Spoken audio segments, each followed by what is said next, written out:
Hello everyone. In today's video we're going to take a look at how students may create their own Turnitin.com accounts and how they may use those accounts to submit assignments to their classes. So the first thing that a student needs to do is go to Turnitin.com and click on the Create Account link. Once they are on this, it says if you used Turnitin before, you can use the same email and password to log in. But we're demonstrating how to create a new account, so down here we go and select on student.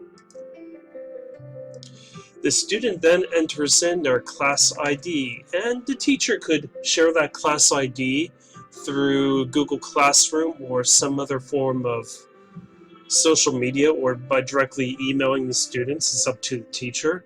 But this class ID is unique for each individual class and is something that is generated by Turnitin.com. To learn more about class IDs, please see my previous video about Turnitin. There is also the class enrollment password, which is created by the class teacher. And this password is future author.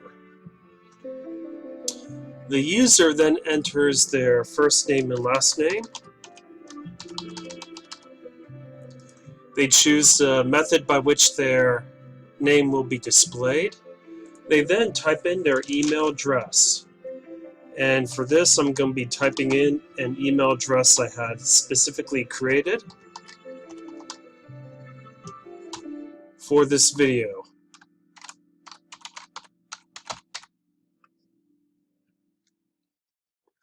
And you go and confirm it by retyping it to make certain that there were no typos.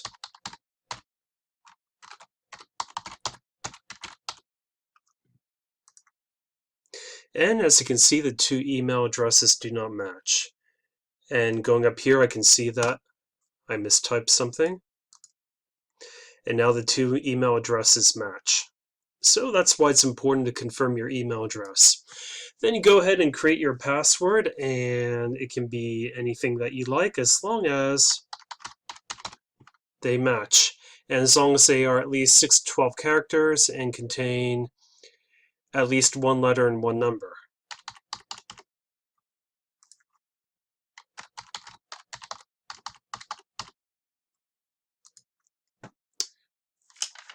Then down here, you select your secret question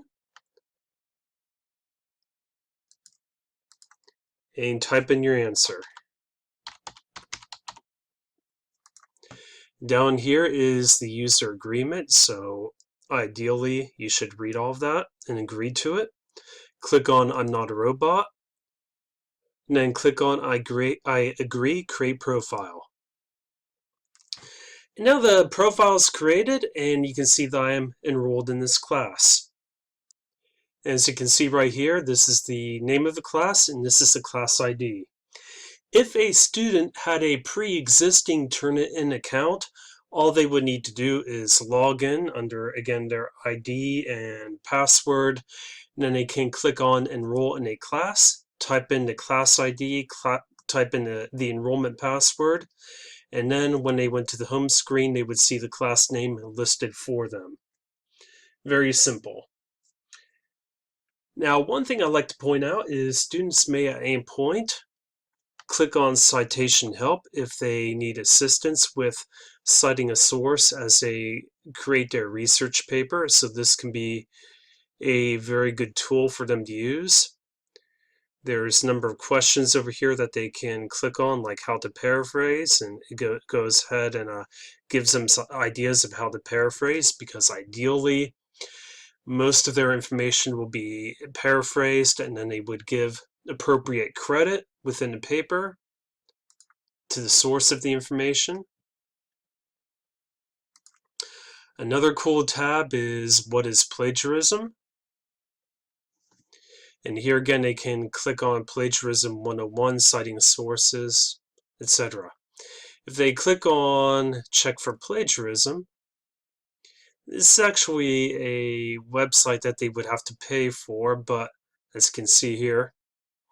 However, there is a very cool plagiarism quiz that teachers may decide to utilize with their students. And it's a very effective quiz that students ought to take. It's a total of 10 questions, but we're not going to go through that right now. Once students are enrolled in your class, the next thing that they need to do is actually submit papers once they are done. And submitting papers is very easy for them to do. They simply click on the name of the class, and over here you can see this information. It says this is your class homepage. To submit an assignment, click on submit button to the right of the assignment name, right over here. If the submit button is grayed out, no submissions can be made to the assignment. If resubmissions are allowed, the submit button will read resubmit after you make your first submission. To view the paper, just click the view button right over here. Once the assignment post date has passed, you will also be able to view the feedback left on your paper by clicking the view button. As you can see here, we have the name of the assignment, the start date for the assignment, the due date, and the date in which students may begin viewing feedback on the paper. But for a student to submit their work, they just simply click on the word submit. They make certain that their name is already in here, and it should be based upon their earlier account creation. They can upload files. They can also simply cut and paste it directly from the article. They type in the title of their paper, and for this I'm going to type in example of a plagiarized paper.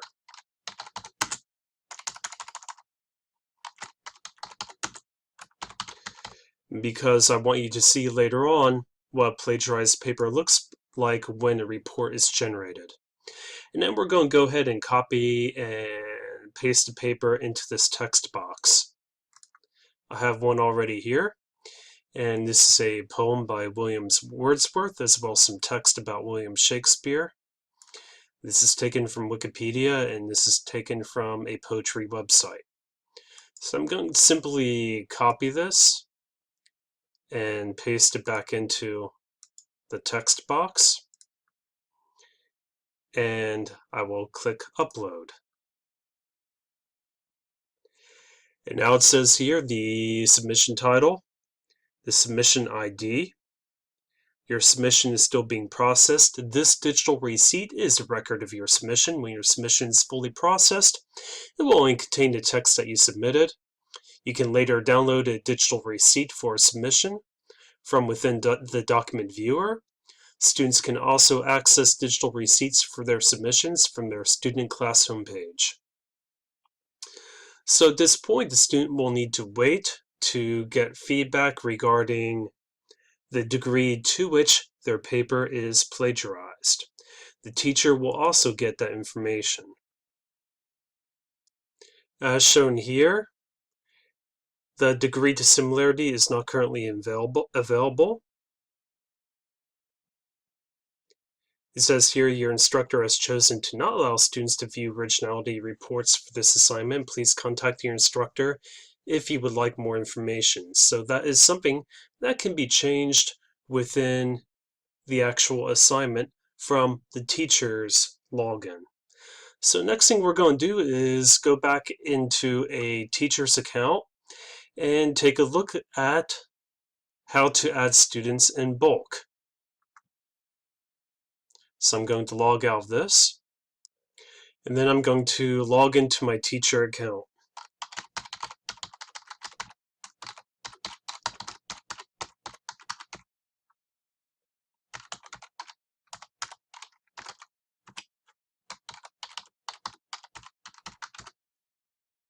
Click login, and now I can see my class. I'm going to go ahead and click on the name of the class, and right here is the assignment, a paper, the information on the paper. I see that 2 have been submitted. And by the way, I can add additional assignments right here. I can click on more actions, edit settings, delete assignment, etc. What I'm going to do though is first of all demonstrate how to add students in bulk, and then also take a look at what the papers, the degree to which the papers are plagiarized. To add students in bulk, you click on Students, and then you go to Add Student. You could also upload a student list. If you click on Add Student,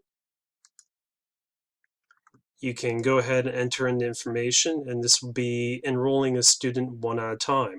And that can be useful if, for example, a student is having difficulty enrolling themselves, or if you've already enrolled a class in bulk, but then a new student is added, then you can just go in and add the person individually. Or you can go here and click on Upload a Student List, and you choose the file from your hard drive. And as you can see in these instructions, the file can be in Word, Excel, plain text format. For each user in your list, you must include the user's first name, last name, and email address in that order. And it gives an example of what it would look like in Excel. And then you simply find the document on your hard drive by hitting Choose File, Browsing. And then after you find it, you click on Upload List. Going back to the class, we're going to view the similarity reports, so we click on View. As you can see here, both of these papers are 100% plagiarized. Go and click on the similarity link here. And on this, you can see that you can click on these different tabs over here. Here it indicates that this is an internet source and gives me the location of where it can be found online.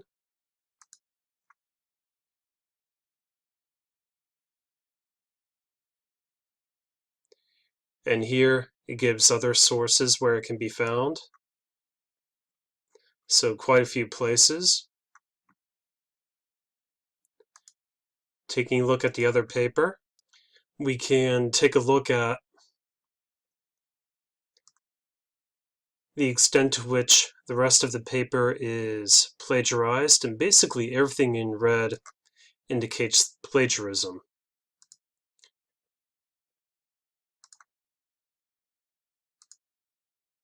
If you click on this, it shows you the internet source. Clicking on this, it will show you what it looks like on the internet, and everything in red there indicates plagiarism. You can look at all the sources by clicking on that link. Over here you can change the filters to eliminate some of the online sources if you wish. You can also exclude some sources. If you would like, you can go ahead and download the paper onto your hard drive. You can get more information about the submission. Here you can take a look at the rubric that you have created if you included one. Here you can give feedback regarding the text. You can also do that by clicking on here and comment.